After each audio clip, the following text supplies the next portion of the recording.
لوگوں نے سورہ نساء کی آیت نمبر 163 سے لے کر کے 176 تک 14 آیات ہم نے پڑھی ہیں۔ ان 14 آیات میں ہم نے کیا کیا سیکھا؟ سب سے پہلی بات تو یہ پتہ چلی کہ اللہ کے پہلے رسول حضرت نوح علیہ السلام ہیں۔ اللہ تعالیٰ نے جب وحی کا ذکر کیا تو سب سے پہلے حضرت نوح علیہ السلام کا ذکر کیا۔ حضرت آدم نبی ہیں لیکن پہلے رسول حضرت نوح علیہ السلام ہیں، اور اللہ کے آخری نبی اور آخری رسول اللہ کے پیارے نبی محمد صلی اللہ علیہ وسلم ہیں۔ دوسری چیز یہ پتہ چلی کہ اللہ تعالیٰ کے لیے صفت کلام کا ثبوت ملا۔ وَكَلَّمَ اللَّهُ مُوسَىٰ تَكْلِيمًا، اللہ تعالیٰ نے موسیٰ سے کلام کیا، تو اللہ تعالیٰ کلام کرتا ہے، اس کی صفت کلام کا ثبوت ملا۔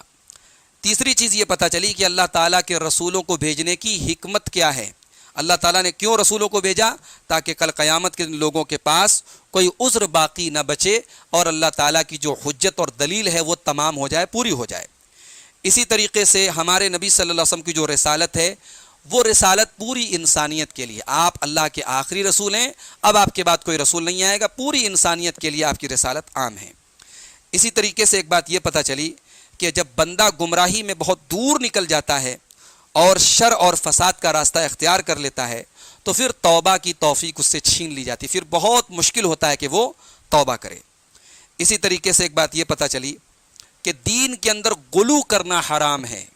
اللہ کے بندوں کے بارے میں، اللہ کے نبیوں کے بارے میں جو ان کا درجہ اور مقام قرآن و سنت میں بیان کیا گیا ہے، اس مقام سے اوپر اٹھانا اور غلو کرنا، یہ وہ چیز ہے جس نے بڑے غلط عقائد کو جنم دیا اور بدعات کو جنم دیا۔ تو غلو کرنے سے ہمیں اور آپ کو بچنا چاہیے۔ اسی طریقے سے اللہ تعالیٰ کے بارے میں بغیر علم کے کوئی بات کہنا، وَلَا تَقُولُوا عَلَى اللَّهِ إِلَّا الْحَقَّ، اللہ کے بارے میں بغیر علم کے کوئی بات بولنا یہ حرام ہے۔ حضرت عیسیٰ کے بارے میں صحیح عقیدہ معلوم ہوا کہ وہ اللہ کے رسول ہیں اور اللہ تعالیٰ کی طرف سے کلمہ کن کے ذریعے وہ پیدا ہوئے، جو حضرت جبرائیل کے ذریعے اللہ تعالیٰ نے بھیج کر کے حضرت جبرائیل کے ذریعے ان کے اندر روح پھونکی، حضرت مریم کے اندر روح پھونکی گئی حضرت عیسیٰ کی، اور پھر اسی روح سے وہ پیدا ہوئے۔ تو حضرت عیسیٰ اللہ تعالیٰ کی طرف سے بھیجے ہوئے کلمہ اور روح ہیں اور اللہ کے رسول ہیں، یہی ان کے بارے میں صحیح عقیدہ ہے۔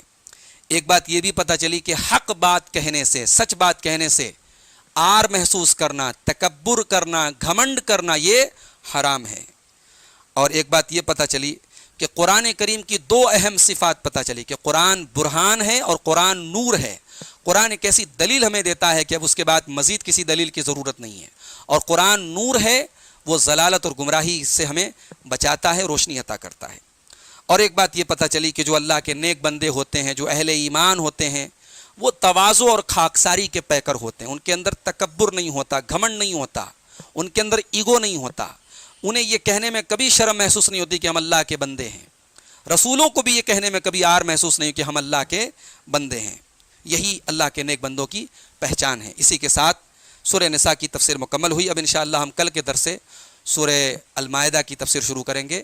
اللہ تعالیٰ قرآن کریم کی آیتوں کو ہمیں پڑھنے کی، سمجھنے کی، سیکھنے کی اور عمل کرنے کی توفیق عطا فرمائے، آمین۔ والسلام علیکم ورحمۃ اللہ۔